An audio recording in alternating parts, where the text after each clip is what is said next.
Hello students, आज हम कक्षा 4 का पाठ 4 मित्रता पढ़ेंगे।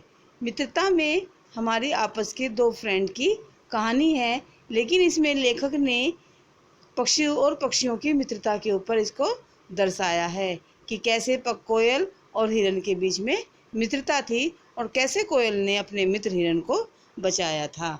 सुंदर वन में आम का एक पुराना पेड़ था। उस पेड़ पर सलोनी कोयल का एक घोंसला था। जब आम के पेड़ पर फल लगते तो सलोनी मीठे स्वर में गाती। आमों की सुगंध और सलोनी के गीतों से दूर दूर से पक्षी खिंचे चले आते थे। सभी पक्षियों के साथ सलोनी की मित्रता थी। आम के पेड़ के आसपास हरी घास और झाड़ियाँ थी। एक हिरन वहाँ घास चरने आता था। उसका नाम हीरक था। कोयल का नाम क्या था? सलोनी। और हिरन का नाम हीरक। सलोनी उसे मीठे मीठे आम देती। हिरन भी उसे अपनी पीठ पर बिठाकर सुंदर वन में घुमाता। एक बूढ़ी लोमड़ी भी वहाँ आती थी। एक दिन लोमड़ी ने घास चरते हुए हिरन को देखा। हिरन को देखते ही उसके मुंह में पानी आ गया। सलोनी समझ गई कि कुछ गड़बड़ है। उसने हीरक को लोमड़ी से सतर्क रहने की सलाह दी। हीरक स्वयं भी लोमड़ी से सतर्क रहता था। सतर्क रहना, सावधान रहना। एक दिन लोमड़ी ने हीरक से कहा, मुझे हरी घास के एक मैदान का पता है, मैं वहाँ जाती हूँ, तुम भी मेरे साथ चला करो। नहीं नहीं, हीरक ने घबराते हुए कहा। तो लोमड़ी कहती है, मुझसे डरते हो? मैं बूढ़ी हो गई हूँ, मेरे दांत मांस नहीं चबा सकते, इसलिए घास फूस ही खाती हूँ। लोमड़ी ने हीरक को समझाने की कोशिश की। हीरक को लोमड़ी पर विश्वास हो गया।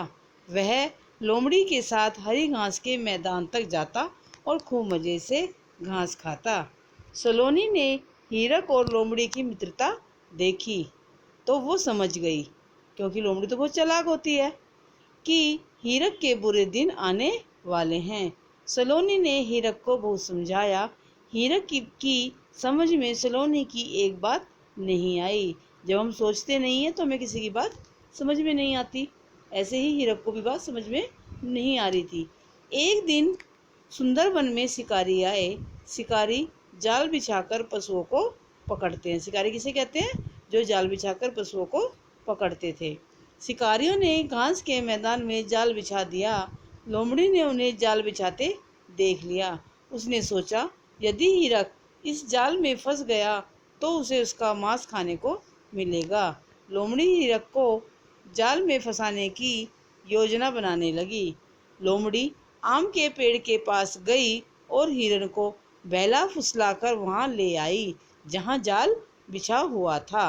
वहाँ पहुँचते ही हीरक जाल में फंस गया। उसे लोमड़ी की मित्रता पर भरोसा था, क्योंकि तो सोच रहा था कि तो मेरी फ्रेंड है, मुझे कुछ धोखा नहीं देगी। उसने लोमड़ी से जाल काटने को कहा। लोमड़ी ने क्या कहा? मेरे दांत टूट गए हैं। लोमड़ी ने बहाना बनाया। देखिए ये हिरन फंसा हुआ है यहाँ पर और लोमड़ी सामने खड़ी लेकिन बचा नहीं रही है। फिर उसने जैसे ही हीरक पर हमला करना चाहा, वैसे ही कई कोयलें लोमड़ी पर टूट पड़ी। आप पिक्चर में देख सकते हैं। देखिए कोयलें कैसे चिपट रही हैं, सारी उनको झपटा मार रही हैं। उन्होंने अपनी चोंच से वार करके उसे बुरी तरह घायल कर दिया और लोमड़ी वहाँ से जान बचाकर भाग गई। देखिए लोमड़ी भाग रही है और लोमड़ी वहाँ से भाग गई। अब हिरन तो वहाँ फंसा हुआ था, अब हिरन को निकालना था। दरअसल सलोनी ने सब कुछ देख लिया था। वही सभी कोयलों को बुला लाई। सभी कोयलों को, बहुत सारी कोयल को बुलाकर ले आई। अब समस्या थी हीरक को जाल से बाहर कैसे निकालें। सलोनी को एक उपाय सूझा। उसने हीरक से कहा, उसने एक उपाय बताया कि कैसे बाहर निकलोगे। जब मैं सुबह गाऊं, क्योंकि कोयल सुबह सुबह गाती हैं, तो जब मैं सुबह गाऊं तो आंख बंद करके और पेट फुला करके भूमि पर लेट जाना। शिकारी तुम्हें मरा हुआ समझकर जाल उठा लेंगे। जाल उठाते ही तुम भाग जाना। सुबह हुई। हीरक को जाल में फंसा देखकर शिकारी बहुत प्रसन्न हुए, बड़े खुश हुए। कोयल ने गीत गाया और सब कुछ वैसा ही हुआ जैसा कोयल ने सोचा था। हीरक जाल से मुक्त हो गया, आज़ाद हो गया। उसे बहुत पछतावा हुआ कि उसने सलोनी की बात नहीं मानी थी।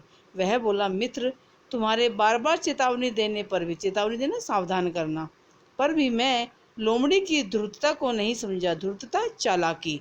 मुझे माफ़ कर दो, तुमने सच्चे मित्र की तरह मित्रता निभाई है।